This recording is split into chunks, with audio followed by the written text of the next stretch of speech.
Moi! Täällä Whitepetsi LPS ja tää on mun eka video, joten joo. Ja mulla on Whitepetsiä ja mä yritän tehdä tän nopeasti, että niin tästä ei tule hirmu pitkä video, joten aloitetaan. Ja mä oon tosi rehellinen ja vaikka mä olisinkin uusi täällä, mä oon silti tosi rehellinen ja oon mä ennenkin vaihtanut postissa.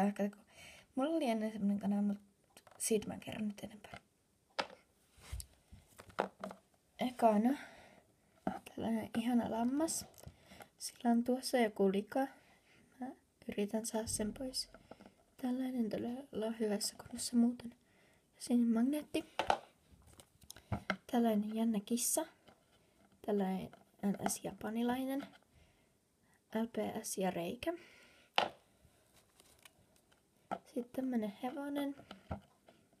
Tällainen. En muista onko tällä LPS. Ei oo. Ei kun on tuolla karvassa. Ja reikä. Sitten tämmöinen koira. Tuolla on LPS ja reikä. Sitten tämmöinen koira. Tämmöinen. Siinä magneetti. Tällainen koira. Reikä.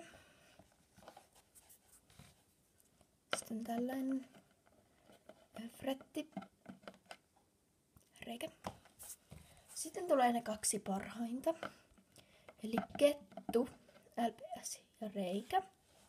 Ja sitten tulee se todella hyvä. Eli mäyräkoira. Sori, mä oon vähän kipeä. Tällainen. Tästä mäyräkoirasta toivon mäyräkoiraa. LPS ja reikä. Tai sitten jotain vaikka silleen.